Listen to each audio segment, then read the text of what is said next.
চিরাচরিত এবং একেবারে ঝরঝরে ও অনবদ্য স্বাদের গোবিন্দভোগ চালের Basanti pulao ready. Just prepare it and enjoy.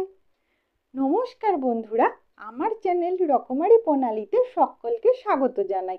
সর্বপ্রথম নিয়েছি আমি গোবিন্দভোগ চাল। এখানে আমি মোট 2 গ্লাস মতো গোবিন্দভোগ চাল নিয়েছি। এই চাল দিয়েই আজকে বানাবো বাসন্তী পোলাও। চালটাকে জলে ধুয়ে ভালোভাবে পরিষ্কার করে নিয়েছি। তারপর দিয়ে দিলাম 1 চামচ মতো নুন, 1 চামচ মতো হলুদ গুঁড়ো এবং 8 চামচ মতো গাওয়া ঘি। আমি এখানে মোট 2 চামচ মতো গ্রেট করা আদা নিয়েছি। আদা দেবার পর একটা কাঁচা লঙ্কাকে কুচিয়ে রেখেছিলাম, সেই কোঁচানো কাঁচা লঙ্কাও দিয়ে দিলাম। একটা চামচের সাহায্যে সব কিছুকে ভালোভাবে মিক্স করে নেব। তারপর ঢাকা দিয়ে অন্তত 30 মিনিট থেকে 1 ঘন্টা মতো রেখে দেব। 1 ঘন্টা বাদে কড়াইয়ে দিয়ে দিলাম 3 চামচ মতো গাওয়া ঘি। ফোড়নের জন্য দিয়ে দিলাম 4খানা তেজপাতা এবং গোটা গরম মশলা, যার মধ্যে আছে ছোট এলাচ, লবঙ্গ ও দারচিনি। ফোড়নটাকে হালকা করে নাড়াচাড়া করে নেব। তারপর দিয়ে দিলাম কাজু বাদাম ও কিশমিশ। আমি এখানে অল্প পরিমাণে কাজু বাদাম দিয়েছি এবং কিশমিশের পরিমাণটা বেশি দিয়েছি। আপনারা আপনাদের স্বাদ এবং পছন্দ মতো কাজু বাদাম ও কিশমিশকে ব্যবহার করবেন।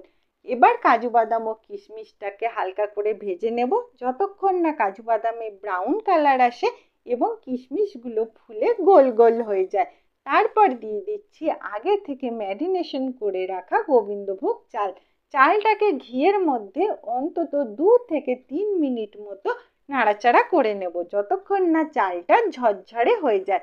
তারপর দিয়ে দিচ্ছি জল। এখানে যেই মেজারিং গ্লাসে আমি চাল মেপেছিলাম সেই মেজারিং গ্লাসেই জল দেব। 2 গ্লাস মতো আমি চাল নিয়েছিলাম, 4 গ্লাস মতো জল দিয়ে দিলাম, অর্থাৎ যে পরিমাণ চাল নিয়েছি তার ডবল জল দিলাম। তারপর ঢাকা দিয়ে মিডিয়াম ফ্লেমে অন্তত 5 থেকে 6 মিনিট মতো কুক করে নেব। 5-6 মিনিট বাদে ঢাকনা খুলে দেখি চালটা সেদ্ধ হয়েছে কিনা।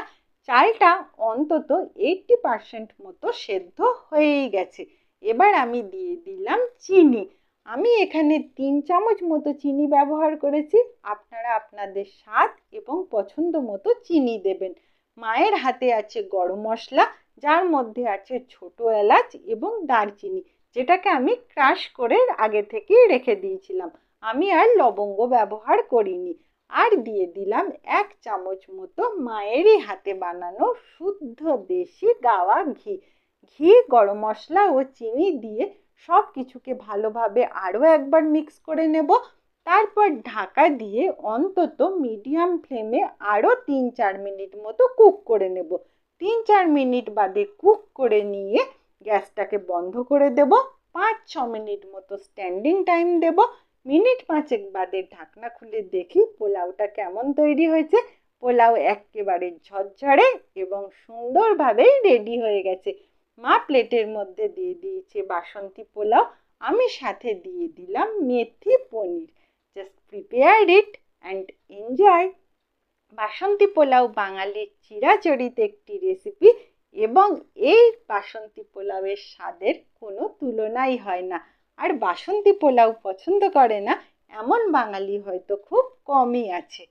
যদি রেসিপিটা ভালো লেগে থাকে একটা লাইক অতি অবশ্যই করবেন। চ্যানেলে নতুন হয়ে থাকলে আমার চ্যানেল রকমারি প্রণালীকে সাবস্ক্রাইব করে নেবেন। ধন্যবাদ।